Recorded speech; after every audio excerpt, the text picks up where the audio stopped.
Have you ever made so much money in Skyrim that you don't know what to do with it? Well, I have, and I was bored of just buying the usual player homes or building the same couple of half-fire houses, so I went looking for some other ways to spend it. That's when I stumbled across a mod called RE's Real Estate Continued, which lets you buy most houses, shops and inns in Skyrim by adding for sale signs.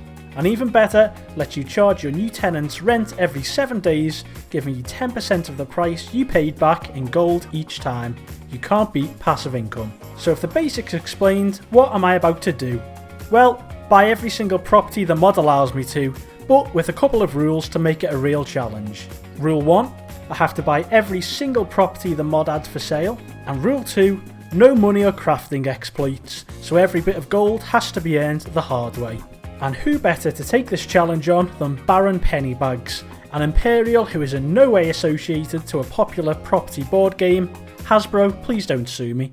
I can't just head out into the world without a solid plan, so I enter into Phase 1, which I've imaginatively called the planning phase. I can't remember where every single property in Skyrim is, so I spend far too much time scrolling through wikis to find which properties existed in each hold. Then spent even longer sorting them into a colour-coded spreadsheet which would act as a rough guide to my property buying.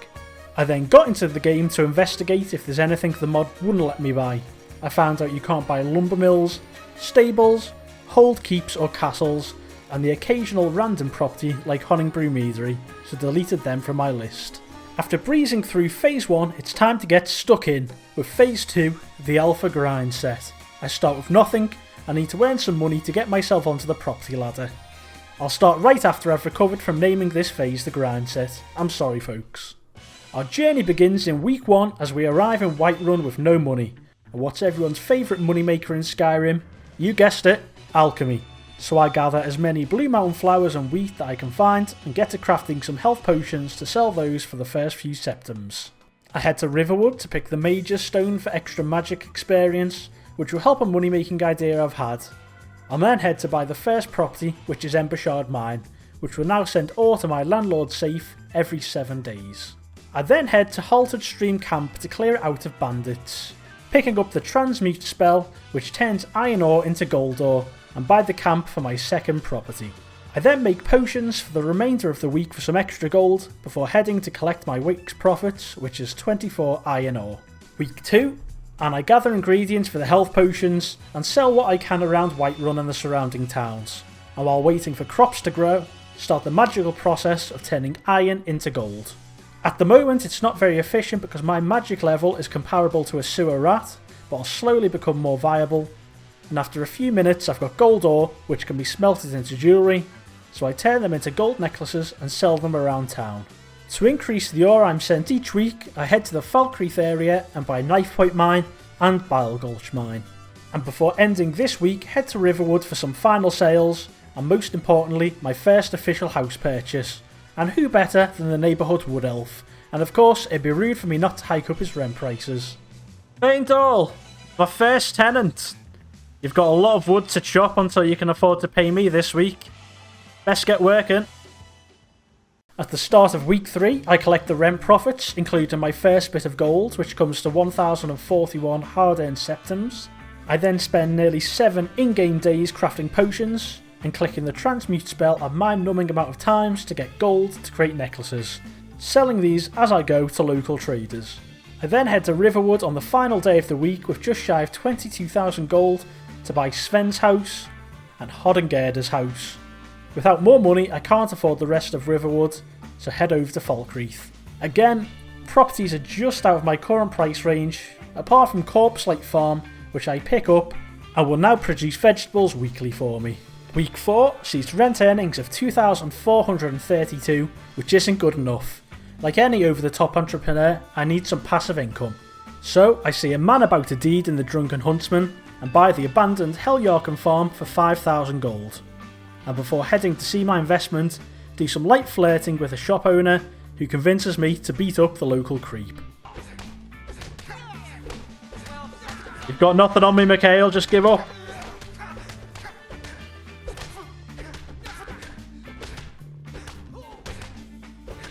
Oh, the things we do for love. course, I don't get my hands dirty for free, so I head to Riften to arrange a marriage by buying an amulet of Mara, and after a whirlwind romance of literally 5 minutes, I'm engaged and head to Riften to make the marriage official. Now, thanks to my new wife, I can earn money through her shop daily, and all without lifting a finger. What a great perk to marriage that turned out to be. With shop profit secured, I head over to my new farm to begin construction, and after clearing out some peasant scum, check how much it cost to build. What, you thought I'd get my own hands dirty? Of course not, I've got money to get this built in no time. With construction set to cost a large amount, the entire week is spent potion making for additional gold, and of course skimming the profits from my new spouse's shop. In week 5, I'm still only earning 2,432 gold in rent, so I need to get this farm off the ground quickly. But that should be made easier, as I've made a total of nearly 25,000 gold from potions and necklaces, ready to spend on contractors. After heading back to the farm, I paid for a new farmhouse, market stall, and a farming area, also hiring farmers to begin work immediately, which generates gold from the stall selling produce. Rogvold, my man, good to see you hard at work already, earning me that extra cash, keep it up. I then spent the rest of the week outfitting the farm and hiring new staff, so let's take a look around. There's a market stall for selling goods, an alchemist who adds more income through potion sales, fully functioning farmland which I can plant potion ingredients into to ramp up production, a farmhouse for staff to live in, an office for monitoring the farm and collecting daily profits from the safe, 2 greenhouses for additional potion ingredient planting space, and an underground living space for additional workers. Plus, I built myself a luxurious mansion fitted with the finest furniture and decor money can buy. And before you say anything, surely you didn't expect me to join the rabble in the underground cave. With building complete, the farm now earns me roughly 850 gold per day in passive income, which can be reinvested into property. And I spent the final hours of week 5 planting wheat and blue mountain flowers so I can ramp up my potion production. Now I have some passive income and a plan to ramp up potion selling, I can begin the final phase, world domination. Now I'll just continually buy property and watch the income snowball every week. Week 6 sees a rather profitable glitch provide me with 12,160 gold in rent. Not sure why it quadrupled, but who am I to turn down free money? Maybe it was my birthday and everyone paid extra. This week is spent potion making and transmuting ore at the farm, and after selling all of my goods and collecting the farm profits, I now have a war chest of 45,000 gold. So let's get spending a Whiterun. Let's start over here, what have we got? A lava, sorry, you've got a new landlord in town. 10,000 for this? Oh well. We've bought it. Hopefully get some good rent. He's older. New landlord. Don't worry, I won't rip you off. Who have we got up here? Carlotta, my own wife's house. I need to buy that. She's not getting away with not paying any rent. Uthgood. Do we have enough? Yes, we do. And we have 2,000 left. I think that's enough for now, but we'll be back to get the rest soon. Week 7, and I'm now earning 6,632 gold per week in rent, plus the 6,000 per week from the farm. This week is again spent potion making before heading to every name shop in Skyrim to maximise profit. This should allow for at least a couple of property purchases every week. With a healthy amount of gold at the end of the week, I head to Falkreath and buy Dengeir's Hall, and realise I'm still too poor to buy anything else here, so I return to Whiterun to pick up the House of Clan Battleborn and Amrin's house. Income is starting to snowball at the start of week 8. I now earn 9,300 in rent. I've maximised shop earnings to 21,000 gold each week by selling to all name shops I can find, and I'm earning the 6,000 from farm income each week. After the usual selling and collecting, I head to Whiterun and pick up House Greymane, before heading over to the unsuspecting town of Morthal to make money from the cheaper properties, picking up Alva's house, Falion's house, and finally Jorgen and Lammy's house. Week 9, and rent is coming in at 10,777 gold per week, combining with my other revenue streams for a weekly take of 37,777 gold. While this is looking like big money, property isn't cheap, so I need to think bigger. I head to Riverwood and buy Alva and Sigrid's house for 33,000, which will be a nice bump to rent, and then head to grab the Thief Stone for the buff to speech experience. This will let me invest in shops eventually to increase selling power. I then head to Morthal for the final purchase, grabbing Thonia's house. Week 10 and I pass go collecting 14,853 gold in rent, and have a total of 41,853 delicious gold septums after 6 days of the now routine potion selling and farm earnings. I head to Riverwood to buy the Riverwood Trader, and then to Dawnstar to purchase Ergneir's house and Brina's house. Week 11, a rent is coming in at 19,775 gold per week, for a total of 46,775 big ones after the usual week of potion selling. I pick up in Dawnstar where I buy Leggelf's house, Rustlef's house, Froki's house and Betild's house. Also buying Ironbreaker Mine and Quicksilver Mine, only leaving the more expensive properties like taverns and shops. In week 12 I'm earning 23,102 in rent and a total of 50,102 per week. If only money was this easy to come by in real life. After my usual potion selling rounds, I get speech to level 30 with the aim of being level 50 for the investing perk, and head out to Riverwood with 69,000 ready to spend. I buy the Sleeping Giant Inn and complete my first official town. Let's just take it all in. I officially own everything in this town. What a beautiful day. Delphine, lovely place you've got. Hope you can keep up with the rents. I don't want to be coming back here if it's late. I then head over to Falkreath to set the farm to ship produce to the inn, which increases profits by a specific amount per farm. Week 13 and I'm in the money with 28,054 gold in rent and a total of 55,504 after the weekly money gathering activities. After saving money from the previous week, I've got 76,000 to play around with, so buy the War Maiden shop in Whiterun.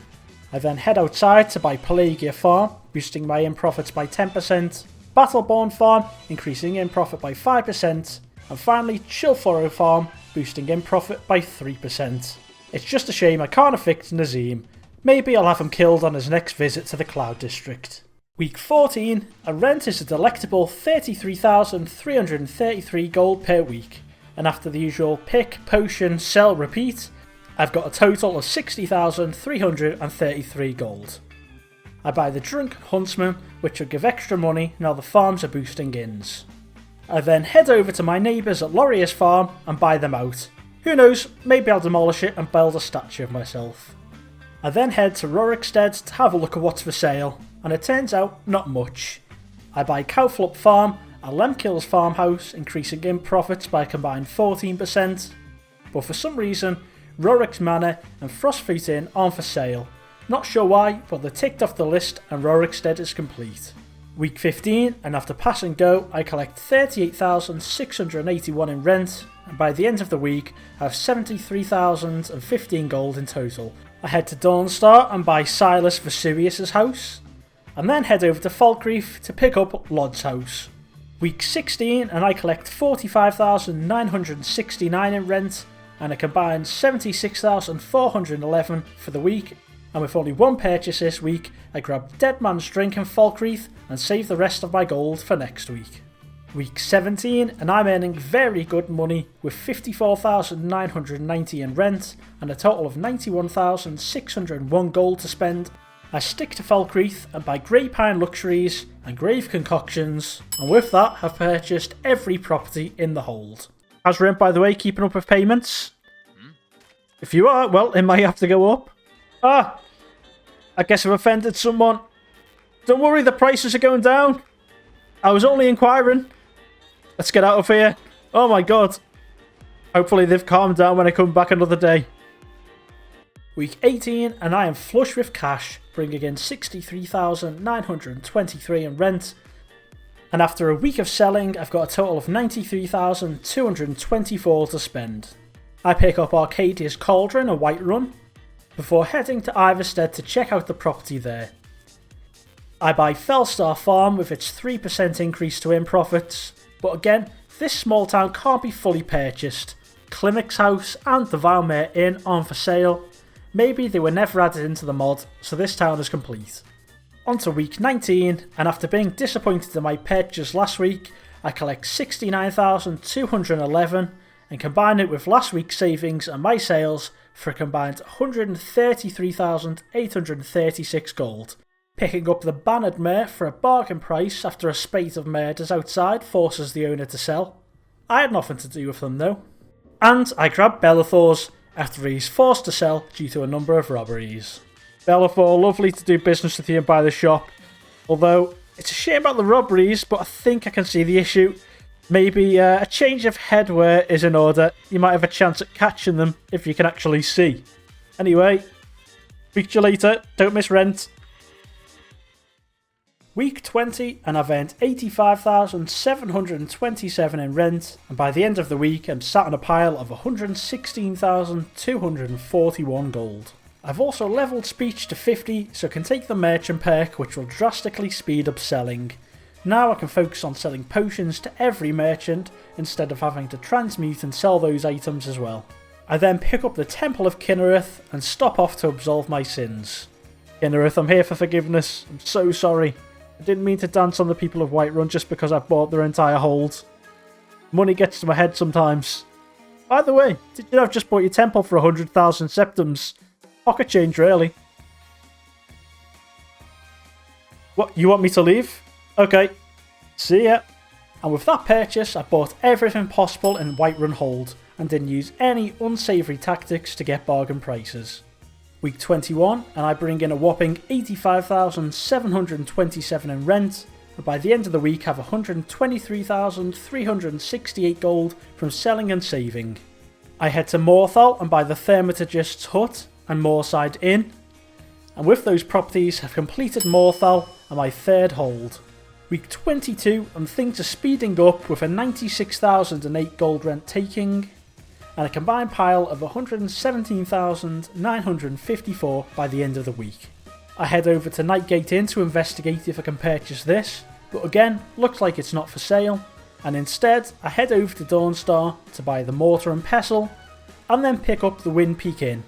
And with those buys, Dawnstar is now the fourth hold that I've completely purchased. What a wonderful week. Week 23, and I collect 106,307 in rent, and end the week with 129,761 deliciously golden coins. I head over to Winterhold and buy everything, grabbing the Frozen Hearth, Corrie's house and Ranmir's house. And then head over to the only other property in Winterhold, which is the Whistling Mine. And it seems I'm on a roll, as with that, Winterhold and my fifth hold are completely purchased. It's week 24 and I collect 119,316 gold in rent, and again, after the usual selling, combine it with last week's savings for 169,227 in spending money. Time to enjoy a shopping spree in Riften, picking up Blackbriar Manor, Snowshot Manor, Aaron's house and Bolly's house, before buying the orphanage and paying someone a surprise visit. Don't worry children, I may charge extortionate rent prices, but I won't put up with this.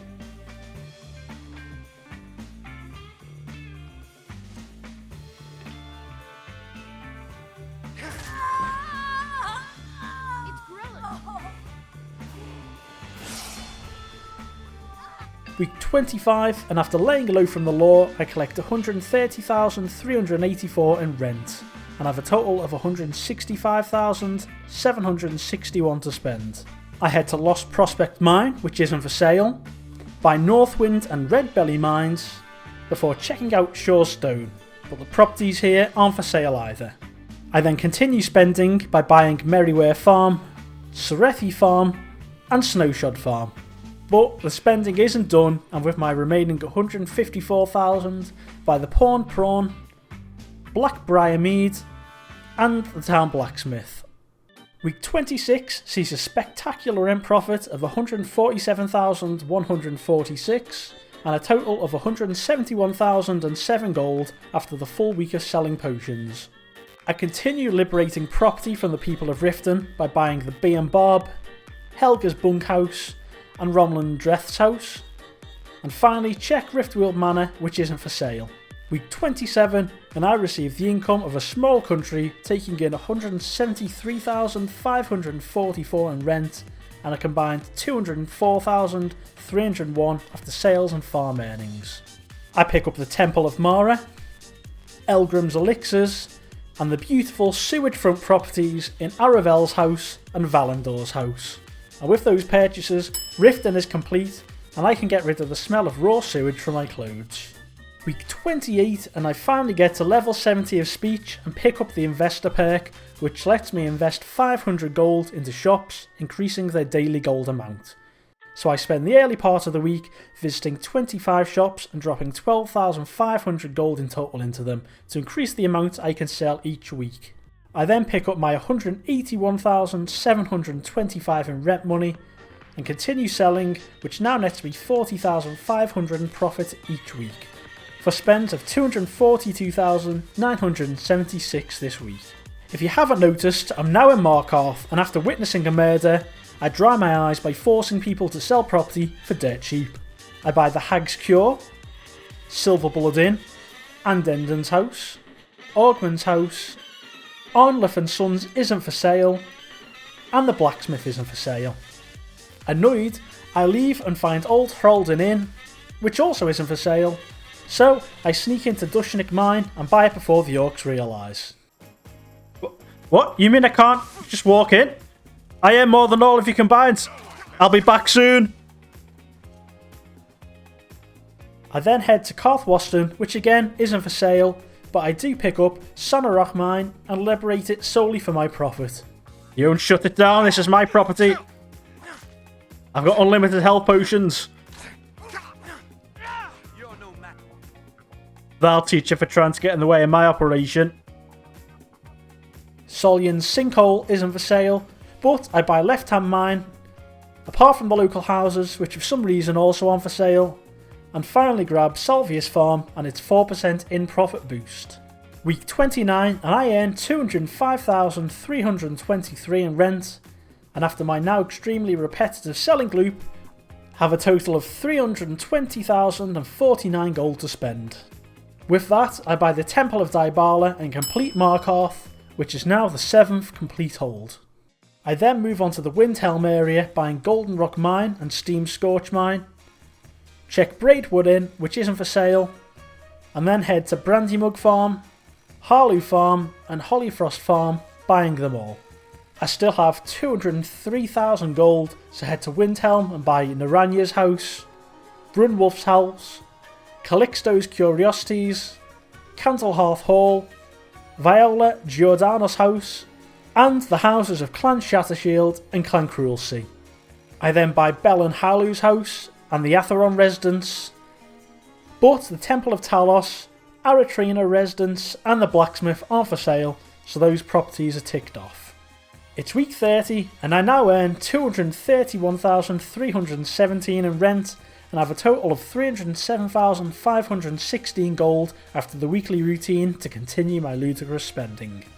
I continue in Windhelm buying the White File, Sadri's Used Wares and the new Nissa's Corner Club, and after the final purchase, Windhelm and my 8th hold have been completely bought out by Baron Pennybags. But I'm not done there, and I head to the Solitude area buying Kazga Mine and Cattler's Farm, check out Dragon Bridge which isn't for sale, and then continue into the City of Solitude and buy the Winking Skeever with my remaining 128,000 gold. Week 31 and the money is ridiculous. I'm now earning 280,413 gold in rent and have a total of 336,179 gold to spend. I buy Bryling's house, Erica's house, Jarla's house, Adva's house, Vittoria Vivi's house and Yvette Sand's house. So pretty much every house in Solitude. I have 246,000 left, carry on spending and buy the Solitude Blacksmith, the Castle Fletcher and Angeline's Aromatics. Week 32 and payday gives me 318,370 gold in rent and I've got a total of 379,619 gold after my weekly rounds. I buy bits and pieces and radiant raiment and then head over to the final property I need to buy, the Temple of Divines, which surprisingly is out of my price range. But not for long, as on week 33 I collect 336,253 gold in rent, and combined with last week's savings and all of my sales, I have 605,402 gold. So head over to the temple, and after buying, I own the entirety of the 9th and final hold. So after 33 long weeks, I own every single buyable property in Skyrim. No matter where you look, you can't escape paying Baron Pennybags your hard-earned cash. But I still want more. What can I do to earn more money? I've bought every single property in Skyrim. I know, let's change some folks' rent. Sorry, it's about to become very high. Right on the market square. There's no way they can't afford this. Oh no, what's going on? Please! We can talk this through. I'm unarmed! No! Surely the Bannermare will harbour me. Oh no! Please! I'll lower your rent if you save me! No!